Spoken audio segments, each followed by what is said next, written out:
ውድ ቻናላችን ቤተሰቦች እንኳን ወደ ቻናላችን በደህና መጣችሁ። በነገው ዕለት የተለያዩ ሀገራት የሊግ ጨዋታዎች መደረጋቸውን ይቀጥላሉ። በዛሬው ፕሮግራማችንም በነገው ዕለት ከሚጠበቁ መካከል ሁለቱን ጨዋታ የምንመለከት ይሆናል። ቶተናም ከማንቸስተር ዩናይትድ እንደዚሁም ደግሞ ሰንደርላንድ ከአርሰናል ጋር የሚያደርጉትን ጨዋታ በዋነኝነት በዛሬው ፕሮግራማችን የምንመለከት ይሆናል። እስከ መጨረሻው ደቂቃ ድረስ አብራችሁኝ እንድትቆዩና እንድትከታተሉት በአክብሮት ጋብዛለሁ። እናንተም በእነዚህ ጨዋታዎች ዙሪያ ያላችሁን ሀሳብ ግምታችሁንም እዚሁ ኮሜንት ሴክሽን ላይ በመጻፍ አሳውቁኝ። ሰብስክራይብ ያላደረጋችሁም ሰብስክራይብ፣ ላይክ፣ ሼር እያደረጋችሁም የቻናሉ ቤተሰብ እንድትሆኑም በአክብሮት እጋብዛለሁ።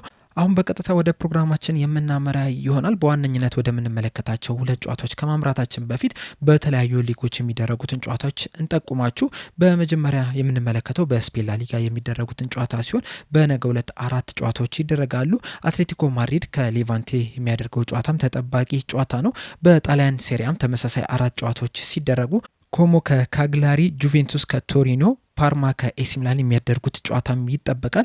በጀርመን ቡንደስሊጋ 5 ጨዋታዎች ሲደረጉ ሌቨርኩሰን ከሄዴኒየም፣ ሃምበርግ ከዶርትመንድ እንደዚሁም ደግሞ ዩኒየን በርሊን ከባየር ሙኒክ የሚጠበቁ ጨዋታዎች ናቸው።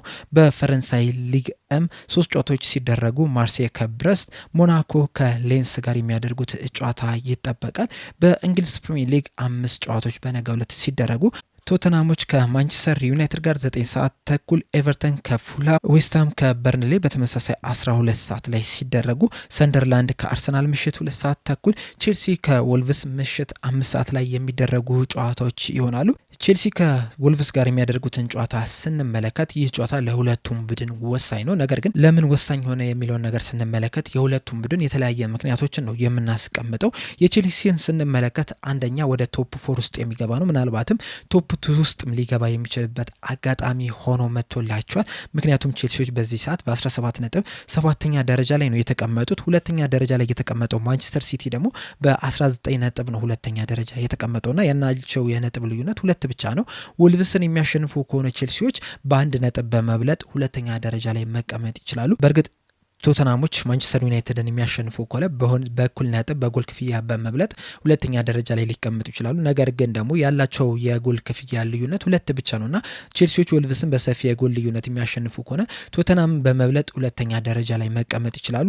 እንደዚሁም ደግሞ ሰሞኑን ከአሰልጣኙ ከሚታሙበት ነገርም ወደ አሸናፊነት መመለስ ይችላሉ። በተለይ ደግሞ የመጨረሻ ጨዋታቸውን በሻምፒዮንስ ሊግ ያደረጉትን ስንመለከት ከኳራባ ጋር ባደረጉት ጨዋታ 2-2 በሆነ ውጤት ነው ማጠናቀቅ የቻሉትና ይህንን ነገር ስንመለከት ቼልሲዎች በጣም ብዙ ወቀሳ እየደረሰባቸው ነው የሚገኙ። በዚህ ትንሽ ቡድን እንዴት ነጥብ ጣሉ እየተባሉ ነው የሚገኙትና ከዛ ነገር ለመውጣት ይህንን ጨዋታ የግድ ማሸነፍ መቻል አለባቸው። ወልቭሶች በአንጻሩ እስካሁን ድረስ ያደረጉትን ጨዋታ ምንም አይነት ጨዋታ ማሸነፍ አልቻሉም።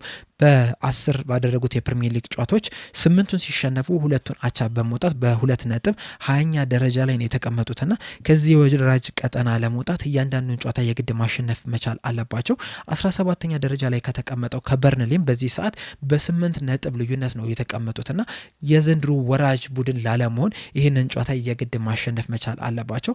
በእርግጥ ያለፉትን ጨዋታዎች ስንመለከት በተለይ ደግሞ በፕሪሚየር ሊግ ያደረጉትን አንዳንድ ጨዋታዎች ላይ እስከ መጨረሻ ድረስ ፉክክር ማድረግ ይችላል ነበረ። በተለይ በፕሪሚየር ሊጉ ከበርንሌ ጋር ያደረጉትን ጨዋታ ስንመለከት 3-2 በሆነ ውጤት ነው የተሸነፉት። ይህንን ጨዋታ ከ2-2 በመነሳት 2 እኩል ሆኖ ነበረ። ነገር ግን 95ኛው ደቂቃ ላይ በተቆጠረችባቸው ጎል ተሸንፈው ሊወጡ ይችላልና ለማሸነፍ ተቃርበው አቻ ለመውጣት ተቃርበው ነጥብ እየጣሉ ነው የሚገኙት። እንደዚሁም ደግሞ ከቼልሲ ጋር ከዚህ በፊት በካራባኦ ካፕም መገናኘት ችለው ነበረ ከአንድ ሳምንት በፊት ማለት ነው። ያንንም ጨዋታ ቼልሲዎች በጠባብ ውጤት ነው ማሸነፍ የቻሉት 4-3 በሆነ ውጤት። እናም በዛ ጨዋታ ላይ የነበረውን ሂደት ስንመለከት ቼልሲዎች ናቸው መጀመሪያ እስከ 41ኛው ደቂቃ ላይ በሳንቶስ ጆርጂና ስቴቪዮ ባስቆጠሯቸው ግቦች 3-0 መምራት ችለው ነበረ። ወልቭሶች ግን በ48ኛውና በ73ኛው ደቂቃ ላይ ባስቆጠሯቸው ግቦች 3-2 ሆኑ። ከዛ በኋላ ነው ቼልሲዎች ጊትንስ 89ኛው ደቂቃ ላይ ባስቆጠራት ግብ 4-2 ሆኑ። 91ኛው ደቂቃ ላይ ደግሞ ወልቭሶች ሶስተኛ ጎላቸውን ማስቆጠር ችለው ነበርና በጣም ተቀራራቢ የሆነ ጨዋታ ነው የነበረው። ወልቭሶች ቼልሲዎችን እስከ መጨረሻው ደቂቃ ድረስ መፎካከር ችለው ነበረ። በእርግጥ ቼልሲዎች በዛ ጨዋታ ላይ ይዟቸው የገቡት ተጫዋቾች ያን ያህል ዋናው ቲም ናቸው የምንለው አይደለም። በቤንች ነበር የገቡት። እንደዛም ቢሆንም ግን ወልቭሶች እስከ መጨረሻው ድረስ መፋለም ችለው ነበርና ይህንንም ጨዋታ ቼልሲዎች በቀላሉ ያሸንፋሉ ተብሎ ነው የሚጠበቀው። ነገር ግን ደግሞ በፕሪሚየር ሊግ አንዳንድ ጊዜ የምጠበቀው ነገር አይከሰትምና ምናልባትም ወልቭሶች ይህንን ጨዋታ አሸንፈው ሊወጡ የሚችሉበት እድል ሊኖር ይችላል ብዬ አስባለሁ። ነገር ግን ይህንን ጨዋታ ቼልሲዎች 99% የማሸነፍ ግምት ይሰጣቸዋል። ሌላኛው የምንመለከተው በጣም ተጠባቂ ከሆኑ ጨዋታዎች መካከል አንደኛው ቶተናም ከማንቸስተር ዩናይትድ ቀን 9 ሰዓት ተኩል ላይ የሚደረገውን ጨዋታ ነው። ይህ ጨዋታ በጣም ወሳኝ ጨዋታ ነው። በሁለት ትልልቅ ቲሞች መካከል የሚደረግ ተጠባቂ ጨዋታ ነው። እንደዚሁም በእኩል አቋም ላይ የሚገኙ ቡድኖች የሚያደርጉት ጨዋታ ነው። በተለይ በፕሪሚየር ካደረጓቸው 10 ጨዋታዎች ሁለቱም 5ቱን ማሸነፍ ችሏል፣ 2ቱን አቻ መውጣት ችሏል፣ በ3ቱ ደግሞ መሸነፍ ችሏልና በእኩል በ17 ነጥብ 6ኛና 8ኛ ደረጃ ላይ የተቀመጡ ቡድኖች ናቸው። የነዚህ የሁለቱ ክለብ ልዩነት ምንድነው? የጎል ክፍያ ብቻ ነው። ቶተናሞች 17 ጎል አስቆጥረው 8 ጎል ተቆጥሮባቸው በ9 የግብ ክፍያ 6ኛ ደረጃ ላይ ሲቀመጡ ማንቸስተር ዩናይትዶች በበኩላቸው 17 ጎል አስቆጥረው 16 ጎል ተቆጥሮባቸው በአንድ የጎል ክፍያ 8ኛ ደረጃ ላይ ነው የተቀመጡትና ሁለቱም ቡድኖች ስንመለከት በማጥቃት ደረጃ በጣም ጠንካራ የሚባሉ ቡድኖች ናቸው። እኩል ጎል ማስቆጠር ችሏል። በመከላከል ደረጃ ግን ቶተናሞች የተሻሉ ቡድን ናቸው። እስካሁን ድረስ 8 ጎል ብቻ ነው የተቆጠረባቸው። ማንቸስተር ዩናይትዶች በበኩላቸው 16 ጎል ተቆጥሮባቸዋልና ምናልባትም ማንቸስተር ዩናይትዶች በዚህ ጨዋታ ላይ በቶተናም ሊቸገሩ የሚችሉበት ነገር ቢኖር የተከላካይ መስመሩ ነው ብዬ ነው የማስበው። ምክንያቱም 16 ጎል በ10 ጨዋታ ማለት በየጨዋታው 1.6 ጎል ይቆጠርባቸዋል ማለት ነውና ከቶተናም አንጻር ስንመለከተው እጥፍ ነው ጎል እየተቆጠረባቸው የሚገኘውና ይህንን የተከላካይ መስመር መፍትሄ እስካልበጁለት ድረስ ምናልባትም ይህ ጨዋታም ሊከብዳቸው ይችላል። በተለይ ደግሞ በቶተናም በኩል መሐመድ ቅዱስ በጣም ድንቅ የሚባልን ጊዜን እያሳለፈ ነው የሚገኘውና እሱን እንዴት ነው የሚያስቆሙት የሚለው ነገር ትልቅ ጥያቄ ነው። በእርግጥ ማንቸስተር ዩናይትዶች ባለፉት 5 ጨዋታዎች 11 ጎሎችን ማስቆጠር ችሏል። ቶተናም በአንጻሩ ባለፉት 5 ጨዋታዎች 7 ጎሎችን ብቻ ነው ማስቆጠር የቻለውና ከዛ አንጻር ስንመለከተው በወቅታዊ አቋም ማንቸስተር ዩናይትድ የተሻለ ቡድን ነው ልንል እንችላለን። እንደዚሁም ደግሞ ያለፉትን 5 ጨዋታዎች ራሱ ስንመለከት ማንቸስተር ዩናይትድ የተሻለ አቋም ላይ ነው ማለት እንችላለን። ምክንያቱም ካለፉት 5 ጨዋታዎች 3ቱን አሸንፎ በአንዱ ተሸንፎ በአንዱ ደግሞ አቻ በሆነ ውጤት ነው ማጠናቀቅ የቻለው። ቶተናም በበኩሉ ባለፉት 5 ጨዋታዎች 2ቱን ብቻ ሲያሸንፍ በ2ቱ ተሸንፎ በአንዱ ደግሞ አቻ በሆነ ውጤት ነው መውጣት የቻለው። የተሸነፈባቸውን ጨዋታዎች ስንመለከት በቼልሲና በኒውካስል ሲሆን ማንቸስተር ዩናይትዶች ደግሞ ለመጨረሻ ጊዜ የተሸነፉት በብሬንትፎርድ ነው። ከዛ በኋላ ያደረጓቸውን 4 ጨዋታዎች ማሸነፍ ችሏል። በተለይ ደግሞ ሊቨርፑልን 2-1 ያሸነፉበት እንደዚሁም ደግሞ ሰንደርላንድንና ብራይተንን ያሸነፉበት ጨዋታ ተጠቃሽ ናቸው። በተለይ ዘንድሮ ማንቸስተር ዩናይትድ ከትልልቅ ቲሞች ጋር በሚጫወትበት ሰዓት ጥሩ የሚባል እንቅስቃሴን እያደረገ ነው የሚገኘው። አርሰናልንም በጣም መፈተን ችሏል። ሊቨርፑልንም አሸንፎ መውጣት ችሏል። ቼልሲንም ማሸነፍ ችሏልና ከትልልቅ ቲሞች በተለይ ደግሞ ኳስ ለቆ በሚጫወትበት ሰዓት ምቾት የሚሰማው ቡድን እየሆነ ነው የሚገኘው። ነገም ከቶተናም ጋር በሚደረገው ጨዋታ ላይም ኳሱን ለመያዝ ጥረት ያደርጋሉ ተብሎ አይጠበቅም። ኳሱን ለቶተናሞች ይለቁና ከዛ በካውንተር አታክ ቶተናምን ለማጥቃት እንቅስቃሴ ያደርጋሉ ተብሎ ነው የሚጠበቀው። የእርስ በርስ ግንኙነታቸውን ስንመለከት ቶተናሞች የተሻለ ቁጥራዊ የማሸነፍ ንጽጽር አላቸው። ባለፉት 5 ጨዋታዎች ቶተናሞች 4ቱን ማሸነፍ ሲችሉ በአንዱ ደግሞ አቻ በሆነ ውጤት ነው ማጠናቀቅ የቻሉት። ለመጨረሻ ጊዜ ማንቸስተር ዩናይትድ ቶተናምን ማሸነፍ የቻለው 2022 ላይ ነው የነበረው። በዛ ጨዋታ ላይም ማንቸስተር ዩናይትድ 2-0 በሆነ ውጤት ነበረ ያሸነፈው። ፍሬድ 47ኛውና ፈርናንዴዝ 69ኛው ደቂቃ ላይ ባስቆጠራቸው ጎሎች ማሸነፍ ችሎ ነበር። ያም ጨዋታም በኦልትራፎልድ የተደረገ ጨዋታ ነው የነበረው። ነገር ግን በፕሪሚየር ሊጉ በቶተናም ሜዳ የተደረጉትን ጨዋታዎች ስንመለከት ለመጨረሻ ጊዜ ያሸነፈው 2021 ላይ ነው የነበረው። በዛ ጨዋታ ላይ ማንቸስተር ዩናይትድ 3-0 በሆነ ውጤት ማሸነፍ ችሏል።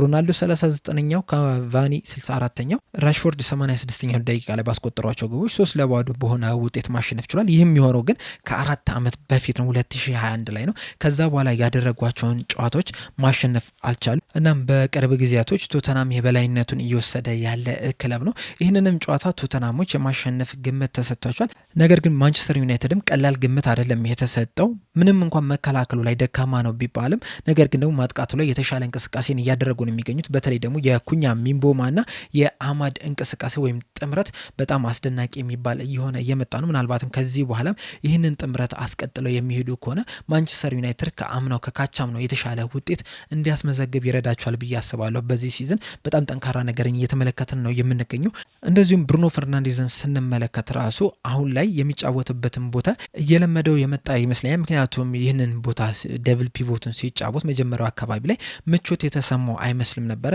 አሁን ላይ ግን ምቾት እየተሰማው የመጣ ይመስለኛልና ይሄ ደግሞ ለማንቸስተር ዩናይትድ በጣም ትልቅ ጥቅም ይሰጠዋል እና በነገ ጨዋታ ላይ ማንቸስተር ዩናይትድ ምናልባትም ቶተናምን በካውንተር አታክ ሊያጠቋቸው ይችላሉ ብዬ እጠብቃለሁ። ሌላኛው የምንመለከተው ጨዋታ ደግሞ ምሽት 2 ሰዓት ተኩል ላይ ሰንደርላንድ ከአርሰናል ጋር የሚያደርጉት ጨዋታ ነው። ይህም ጨዋታ በጣም ተጠባቂ ጨዋታ ነው። ሁለት ምርጥ አቋም ላይ የሚገኙ ቡድኖች የሚገናኙበት ጨዋታ ነው። በተለይ ደግሞ ለአርሰናል መሪነቱን ማስጠበቅ ማስፋት የሚችልበት ምርጥ አጋጣሚ ሆኖለት የመጣ ይመስለኛል። በተለይ ደግሞ እሁድ ዕለት ማንቸስተር ሲቲ ከሊቨርፑል ጋር የሚያደርጉት የእርስ በርስ ጨዋታ አለና ሁለቱም ነጥብ የሚጥሉበት እድል ይኖራል ወይም ደግሞ አንዱ ሊያሸንፍ ይችላልና አንዱ ቢያሸንፍ ከተከታዩ ጋር ያለውን የነጥብ ልዩነት ማስፋት ይችላል። አቻ ቢወጣ ደግሞ ከሁለቱም ያለውን የነጥብ ልዩነት ማስፋት ይችላል። ይህንን ጨዋታ ካሸነፈና ለአርሰናል በተለይ ዘንድሮ የፕሪሚየር ሊጉን ዋንጫ ማሸነፍ የሚፈልግ ከሆነ ይህንን ጨዋታ የግድ ማሸነፍ ያለበት ይመስለኛል። ሰንደርላንዶች ዘንድሮ እዚህ ቦታ ላይ ይደርሳሉ ብሎ ማንም የገመታቸው የለም። በተለይ ደግሞ ያለፉትን ጥቂት ዓመታት ከተመለከትን ከታችኛው ዲቪዚዮን ወደ ላይኛው ወደ ፕሪሚየር ሊግ የሚመጡትን ክለቦች ስንመለከት በብዛት እንደዚህ አይነት ጥሩ የሚባልን አጀማመር ሲጀምሩ አልተመለከትንም። አብዛኞቹ ላለመውረድ ነው ሲጫወቱ የተመለከትናቸውና ሰንደርላንድ ዘንድሮ ግን በጣም በተለየ መልኩ መጥቶ ከ10 ጨዋታዎች 5ቱን በማሸነፍ በ3ቱ አቻ ወጥቶ በ2ቱ ብቻ ተሸንፎ 18 ነጥብ በመሰብሰብ 4ኛ ደረጃ ላይ ተቀምጧልና በጣም ድንቅ የሚባል እንቅስቃሴን እያደረገ ያለ ቡድን ነው። በተለይ ደግሞ ግራኒት ዣካን ማስፈረማቸው ለዚህ ጥሩ እንቅስቃሴያቸው በጣም ወሳኝ ሚና ተጫውቷል ነው እየተባለ የሚገኙ። በተለይ ደግሞ መሀል ሜዳው ላይ ያለው ኮንትሮል እንደዚሁም ደግሞ ተከላካዮቹን በማገዝ ደረጃ ብዙ ቻንሶችንም ክሬት በማድረግ ደረጃ ወሳኝ ሚና እየተጫወተ ነው የሚገኘው። እስካሁን ድረስም በፕሪሚየር ሊጉ ባደረጋቸው ጨዋታዎች 5 ቢግ ቻንሶችን ክሬት ማድረግ ችሏልና በጣም ይህ ትልቅ ቁጥር ነው። ወደ ጎልነት ቢቀየር ልዩነትን ማምጣት የሚችል ቁጥር ነውና ግራኒት ዣካ ዘንድሮ በጣም ድንቅ የሚባል እንቅስቃሴን እያደረገ ነው የሚገኘው። እንደዚሁም ደግሞ ኢዶር የተባለው ተጫዋችም በጣም ድንቅ የሚባል እንቅስቃሴን እያደረገ ነው የሚገኘው። እስካሁን ድረስ 4 ግቦችን ማስቆጠር ችሏል። እንደዚሁም ደግሞ 2.4 ኤክስፔክትድ ጎል ነው የነበረውና ኤክስፔክትድ ከሚደረግበት በላይም ጎል ማስቆጠር የቻለ ተጫዋች ነው። እንደዚሁም ደግሞ በየጨዋታው ቢያንስ አንድ ሾት ኦን ታርጌትም የሚሞክር ተጫዋች ነውና በጣም ድንቅ የሚባልን ጊዜን እያሳለፈ ነው የሚገኘው። በእርግጥ አርሰናሎች ዘንድሮ በጣም ለየት ያለ ደረጃ ላይ ነው የሚገኙት። በተለይ ደግሞ በመከላከሉ ደረጃ እስካሁን ድረስ 3 ጎሎች ብቻ ነው የተቆጠረባቸው በፕሪሚየር ሊግም ይሁን በአጠቃላይ ውድድሮችና በጣም አስደናቂ የሚባል እንቅስቃሴን እያደረጉ ነው የሚገኙት። እንደዚሁም ደግሞ የማጥቃት ኃይላቸውም ዘንድሮ የተሻለ ሆኖ መመልከት ችለናል። በእርግጥ እስካሁን ድረስ ጊዮኬሬስ የሚጠበቅበትን ያህል አድርጓል ማለት አንችልም። ነገር ግን ደግሞ ከኳስ ውጭ ወይም ደግሞ ከጎልና ከአሲስት ውጭ ደግሞ በጣም ጠንክሮ እየሰራ ነው የሚገኘው። ከዚህ በኋላም በሚኖራት ጊዜያቶች እንግዲህ ወደ ምርጥ ብቃቱ ይመለሳል ተብሎ ነው የሚጠበቀው። ነገር ግን ከኳስ ውጭ አሁንም ድንቅ የሚባል እንቅስቃሴውን እያደረገ ነው የሚገኙ። በአጠቃላይ አርሰናሎች 18 ግቦችን ማስቆጠር ችሏል። 3 ግቦች ብቻ ነው የተቆጠሩባቸው። ሰንደርላንድ በበኩላቸው 12 ግቦችን ማስቆጠር ሲችሉ 8 ጎሎች ተቆጥሮባቸዋልና መከላከሉ ላይ ያን ያህል ጠንካራ የሚባሉ አይደለም። ነገር ግን ማጥቃት ደግሞ በጣም ጥሩ የሚባል እንቅስቃሴን እያደረጉ ነው የሚገኙት። በተለይ ደግሞ የቅርብ ጊዜ ውጤቶቻቸውን ስንመለከት ቼልሲን ያሸነፉበት መንገድ በጣም የሚያስደንቅ ነው የነበረው። ከ1-0 ተነስተው ሊያውም የተቆጠረባቸውን ጎል ስንመለከት 4ኛው ደቂቃ ላይ ነው የነበረውና ምንም ተስፋ ሳይቆርጡ እስከ መጨረሻው ደቂቃ ድረስ ተጫውተው 93ኛው ደቂቃ ላይ ነበር እንግዲህ የማሸነፊያ ግባቸውን ማስቆጠር የቻሉትና ጨዋታው ላይ ራሱ ስትመለከቱ የሚፈሩ አይነት አይደለም። ለማጥቃት የሚጫወቱ ቡድን ናቸውና አርሰናልንም በዚህ መልኩ ይፈትኑታል ተብሎ ነው የሚጠበቀው። ነገር ግን ሰንደርላንዶች ይህንን ጨዋታ ማሸነፍ የሚፈልጉ ከሆነ የቆመ ኳስ ላይ በጣም ትልቅ ትኩረት መስጠት ያለባቸው ይመስለኛል። ምክንያቱም ዘንድሮ አርሰናሎች በጣም ብዙ ጎሎችን ማስቆጠር የቻሉት ከቆመ ኳስ ስለሆነ ማለት ነው። ያንን ነገር ማስቆም የሚችሉ ከሆነ ምናልባትም ከዚህ ጨዋታ ነጥብ ይዘው ሊወጡ የሚችሉበት እድል አለ ብዬ አስባለሁ። ነገር ግን ደግሞ ማንቸስተር ዩናይትድ ጋር ያደረጉትን ጨዋታ ስንመለከት ምናልባትም አርሰናል ይህንን ጨዋታ በቀላሉ ያሸንፋል ልንል እንችላለን። በዛ ጨዋታ ላይ በጣም ክፍትን የነበሩት በተለይ ደግሞ ካውንተር አታክ ሲጠቁ በጣም ሲቸገሩ መመልከት ይችለናል። ያገኟቸውንም አጋጣሚዎች ወደ ግብነት መቀየርም ሲቸገሩ ተመልክተናቸዋልና እንደዚህ አይነት ነገሮች በዚህ ጨዋታ ላይ የሚፈጠር ከሆነ ደግሞ በእርግጠኝነት አርሰናሎች ሰንደርላንድን መቅጣታቸው አይቀርም። በቅርብ ፎርማቸውን ስንመለከት አርሰናሎች ካለፉት 5 ጨዋታዎች 5ቱንም ማሸነፍ ችሏል። በክሊንሺትም ነው ሁሉንም ጨዋታዎች ማሸነፍ የቻሉት። ሰንደርላንዶች በበኩላቸው ከ5ቱ ጨዋታዎች 3ቱን አሸንፈው በአንዱ አቻ ወጥተው በአንዱ ተሸንፏል። ቅድም እንዳልኳቸው በማንቸስተር ዩናይትድ 2-0 ሲሸነፉ ወልቭስን፣ ኖቲንጋም ፎረስትን እንደዚሁም ደግሞ ቼልሲን ማሸነፍ ችሏል። ከኤቨርተን ጋር ደግሞ አንዳቻ በሆነ ውጤት ነው ማጠናቀቅ የቻሉት። ይህንንም ጨዋታ አርሰናል ያሸንፋል ተብሎ ነው የሚገመተው። ነገር ግን ደግሞ ሰንደርላንዶችም ጥሩ ተፎካካሪ ጥሩ ተገዳዳሪ ይሆኑታል ተብሎ ይጠበቃል። ይህ ጨዋታ በጣም አዝናኝ ጨዋታም ይሆናል ብዬ እጠብቃለሁ። እንደ ሌሎቹ ቡድኖች ሰንደርላንዶች በሎ ብሎክ ጥቅጥቅ ብለው የሚጫወቱ ቡድን አይደሉም። ከመከላከል ይልቅ ለማጥቃት የሚጠሩ ቡድን ናቸውና ምርጥ ጨዋታን እንመለከታለን ብዬ እጠብቃለሁ። እናንተ እስከዚህ ጨዋታ ምንድን ነው የምትጠብቁት የሚለውን ሀሳባችሁን እንዳለ ኮሜንት ሴክሽን ላይ በመጻፍ አሳውቁኝ። ለአሁን እኔ እዚህ ላይ አበቃው። በቀጣይ በሌላ እስከምንገናኝ ድረስ ሰብስክራይብ፣ ላይክ፣ ሼር ማድረግ እንዳትረሱ። ቸር ያቆየን።